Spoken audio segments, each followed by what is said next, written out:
vamos dar continuidade à nossa aula e agora colocarmos em prática outras questões relacionadas a texto. Você já tem toda a diretriz da técnica, de como proceder, de como trabalhar esses passo a passo dentro do texto. Agora, nós vamos resolver outras questões para afiarmos essas garras. Vamos lá?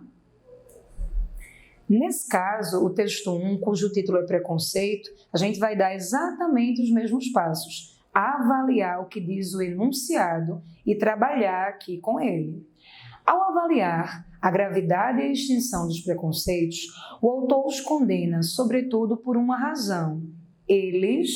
Então, perceba que o enunciado é o eixo, é o coração de tudo. Tem duas palavras aqui importantes. O autor e, não menos importante, razão. Ou seja, o que é que ele está perguntando para você? Qual é a posição do autor frente ao tema que ele já deu, que é preconceito? E tema nada mais é que, nesse caso, o assunto em análise. A opinião do autor é a tese. O que é que ele acha, o que é que ele afirma, como é que ele se posiciona? Professor, onde é que eu encontro essa tese? Introdução. É o tópico frasal da introdução. Veja que dentro de uma única leitura a gente já tirou tantas questões importantes. Falou em autor, falou em ponto de vista, é a tese que está em pauta, ok? Vamos lá para a nossa leitura, extraindo o melhor. Preconceitos são juízos firmados por antecipação. São rótulos prontos e aceitos para serem colados no que mal conhecemos. São valores que se adiantam e qualificam pessoas, gestos, ideias, antes de bem distinguir o que sejam. São, nessa medida, profundamente injustos, podendo acarretar consequências dolorosas para as suas vítimas. São prejuízos. Ainda assim, é forçoso reconhecer. Dificilmente vivemos sem alimentar e externar algum preconceito.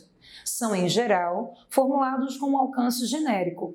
O povo tal não presta, quem nasce ali é assim, música clássica é sempre chata, cuidado com quem lê muito e etc. Dispensam-nos de pensar, de reconhecer particularidades, de identificar a personalidade própria de cada um. Detesto os filmes franceses, me disse um amigo. Todos eles? Perguntei provocador. Quem viu um já viu todos, arrematou ele, coroando sua forma preconceituosa de julgar. Não confundir preconceito com um gosto pessoal. É verdade que nosso gosto é sempre seletivo, mas ele escolhe por um critério mais íntimo, difícil de explicar. Gosta porque gosto, dizemos às vezes, mas o preconceito tem raízes sociais mais fundas. Ele se dissemina pelas pessoas, se estabelece sem apelação, e quando damos por nós, estamos repetindo algo que sequer investigamos. Uma das funções da justiça institucionalizada é evitar os preconceitos e o faz julgando com critérios e objetividade, por meio de leis. Adotar uma posição racista, por um exemplo, não é mais apenas preconceito, é crime. Isso significa que passamos, felizmente, a considerar a gravidade extrema das práticas preconceituosas. Bolivar Lacombe. Fez a primeira leitura, vamos às nossas respostas que estão logo após. Qual é a questão que o texto está tratando? Preconceito. Qual é a opinião do autor sobre a questão posta em discussão? Lá na introdução do texto, já arranquei prontinho aqui para ti, ele diz: os preconceitos são juízos firmados por antecipação, rótulos prontos e aceitos para serem colados no que mal conhecemos. São, nessa medida, profundamente injustos, podendo acarretar consequências dolorosas para as suas vítimas. São prejuízos, ou seja, atingem a nós e aos outros. Quais são os argumentos utilizados pelo autor para fundamentar a opinião dada? Na segunda leitura, e aí a gente vai lembrar da questão do tópico frasal, ele faz uma análise exatamente nesse parágrafo, dizendo que eles têm um alcance genérico, os preconceitos. Por quê? Porque a gente tende a olhar o macro e não o micro. E no terceiro e último parágrafo, ele fala categoricamente, no tópico frasal, não confundir preconceito com gosto pessoal. O gosto é seletivo, o preconceito é crime e há leis que vão de encontro a ele. Então, essa tríade aqui, qual é a questão, qual é a opinião e quais são os argumentos, é uma tríade importante. E eu acrescento aquele meu comentário, qual é o tipo textual. Um texto que tem tese tem base argumentativa. A tese é a característica maior de um texto argumentativo. Feitas essas respostas dadas às meninas, vamos responder a questão. Eles acabam se confundindo com o nosso gosto pessoal e prejudicando o nosso entendimento das coisas. Eles proporcionam uma visão de mundo excessivamente singular e viciosa, mesmo quando justificável.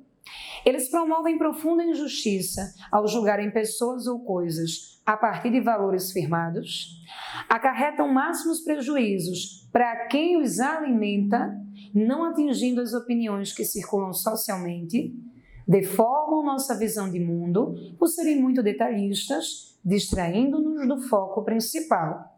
Bem, se você olhar com carinho, com muita calma, o preconceito ele vai promover injustiça ao julgar pessoas ou coisas. E o texto diz isso de uma maneira muito clara. Vamos lá perceber?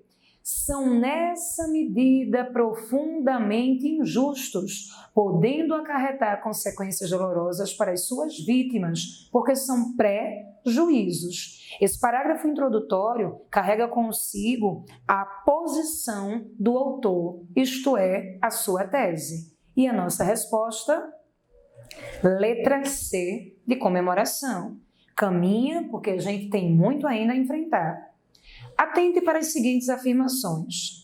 No primeiro parágrafo, o autor define o que seja preconceito e avalia a extensão dos prejuízos que sua prática acarreta, considerando ainda a dificuldade de se os evitar plenamente. Verdadeiro. No primeiro parágrafo, como havíamos falado anteriormente e destacado, ele traz essas concepções definindo, são prejuízos, ou seja, são ruins e são uma prática que amplamente acarretam malefícios a quem sofre e a todos.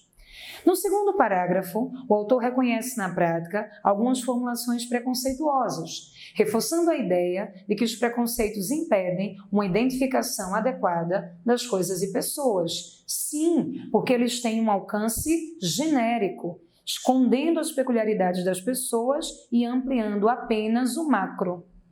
No terceiro parágrafo, o autor estabelece um paralelo entre juízo preconceituoso, passível de penalização, e juízo decorrente do gosto pessoal, que se rege por critérios interiorizados e difíceis de se definir. Naquele nosso trabalho analítico, olha lá a nossa resposta, quais são os argumentos ou tópicos frasais que fundamentam a opinião dada. O segundo parágrafo diz que eles são formulados com alcance genérico e o terceiro não se pode confundir gosto com preconceito. Isto é, nessa questão número 2, todos os itens são corretos. E já que todos os itens são corretos, resposta letra A de aprovação. Veja, mais uma vez eu trago sempre a diretriz de que na segunda leitura é importante destacar tópico frasal, porque se cair uma questão como essa em que se cobre parágrafo a parágrafo, você já entendeu o coração nuclear e o coração de cada parágrafo. Ideia principal do parágrafo é o tópico frasal ou período síntese, ok? Vamos continuar. Texto 2. O de casa. Vamos ver o que é que pede a questão.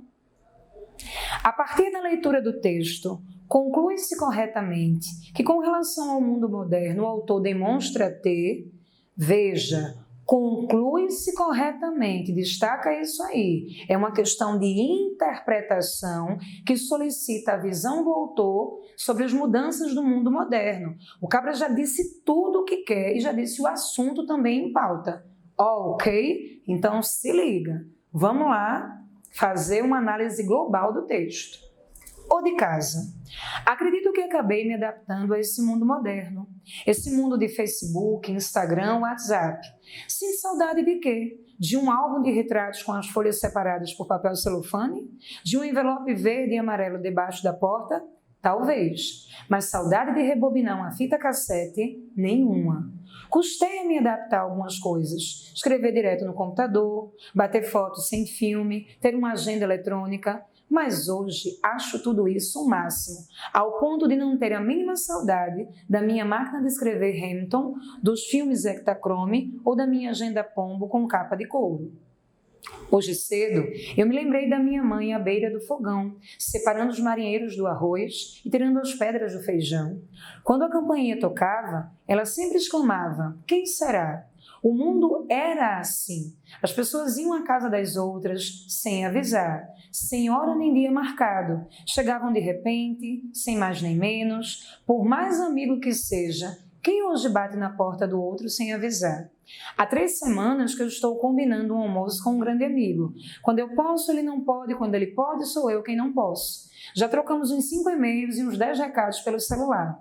E o almoço ainda não aconteceu. Estou pensando seriamente em sair daqui uma hora dessas, chegar à casa dele e tocar a campainha. Se não tiver campainha, vou bater palmas e gritar: "Ô de casa!" Vejamos, aqui nós temos um texto em que a temática ou a questão retratada são as mudanças surgidas na vida contemporânea. Essas mudanças que nos fazem ter diferentes relações interpessoais, mas que o enunciado da questão já trazia. Qual é a opinião do autor sobre essa mudança? Ele diz de maneira muito clara, inclusive em primeira pessoa: "Acredito que acabei me adaptando a esse mundo moderno." E como é que ele argumenta a favor dessa opinião? Quais são os argumentos que ao longo do texto ele trouxe à tona? Ele custou a se adaptar, mas hoje acha tudo muito bom, acha um máximo. Num segundo momento ele afirma. Num quarto ele diz que o mundo era assim. As pessoas iam à casa das outras, sem avisar, sem hora nem dia marcado, chegavam de repente, sem mais nem menos. Hoje, entretanto, quem é que bate na casa de uma outra pessoa sem avisar? Então, o que é que a gente pode inferir daí? Isto é, concluir que os laços de amizade mudaram, que as relações interpessoais mudaram também. As pessoas estão mais aceleradas, mais dinâmicas e menos, digamos aqui, laços estão sendo, de alguma maneira, efetivados. Qual é a questão? Qual é a opinião? Quais foram os argumentos? E pergunta: qual é a tipologia desse texto?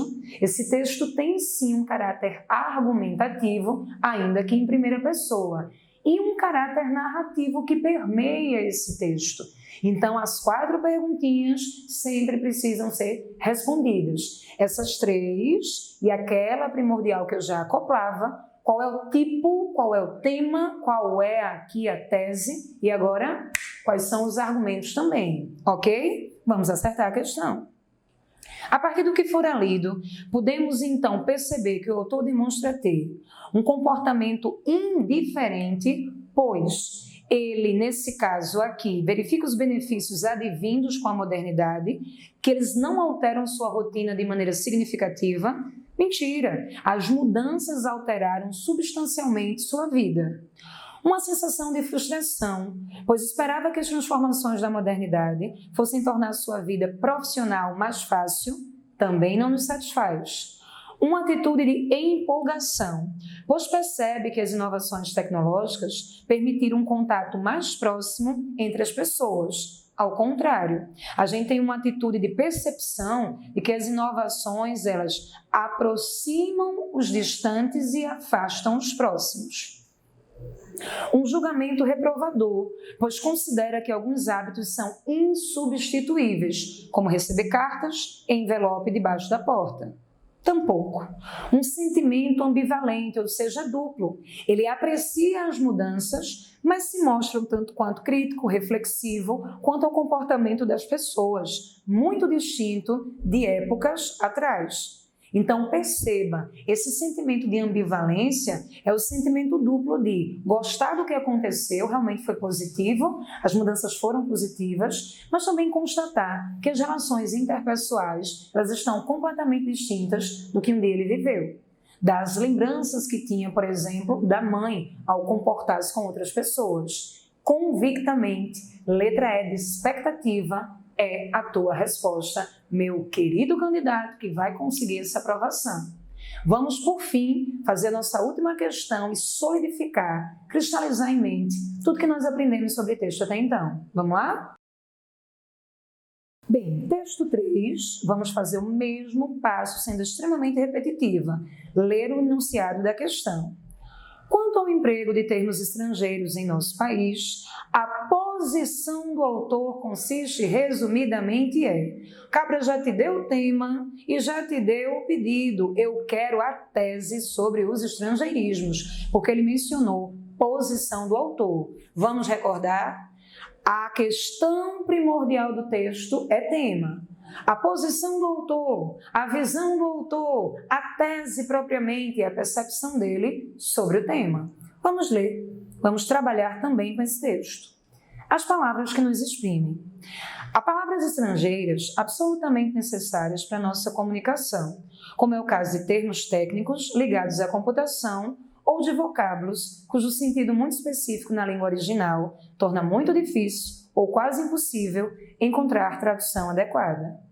Mas é um tanto quanto ridículo o abuso pretensioso de palavras estrangeiras como off em vez de desconto ou free em vez de grátis. Nos programas de congressos, em vez de se ler intervalo para o café ou mais simplesmente cafezinho, lê-se coffee break. Aqui o ridículo pesa de um modo especial. Tomar um cafezinho é um hábito brasileiro. É um momento de sociabilidade.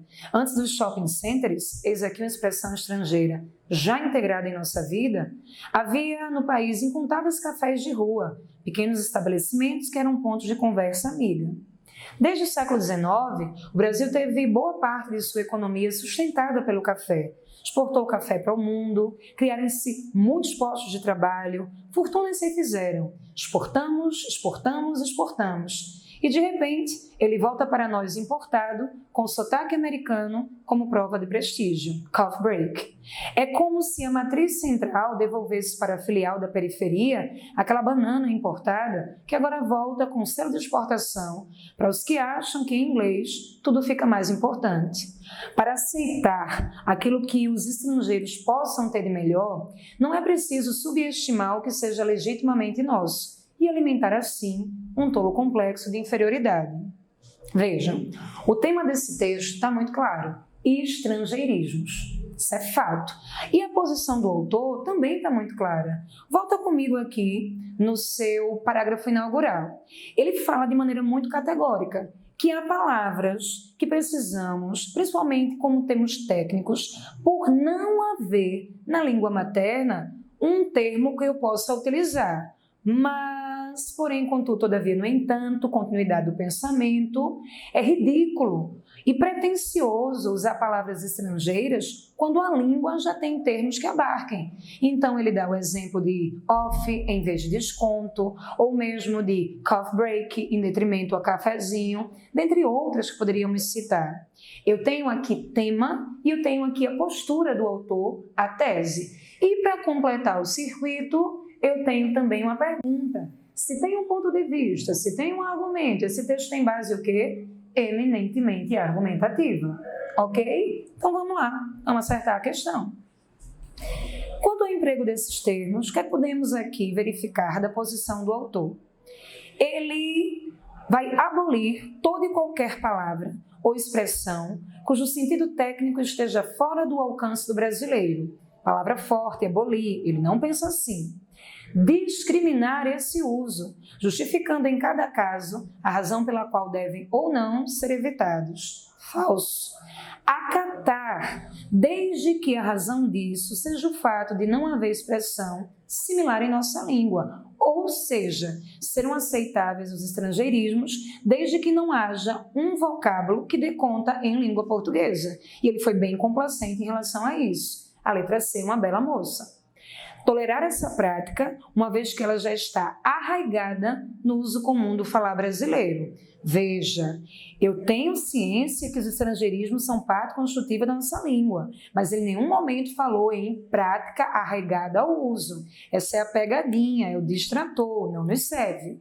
Acolher os vocábulos que constituem uma espécie de apropriação de palavras do português. Mentira! Em verdade, nós vamos usar o termo estrangeiro quando a área pedir e não houver palavra similar no português. Letra correta, letra C, de churrasco da comemoração, querido guerreiro. Então, nossa resposta aqui é evidente.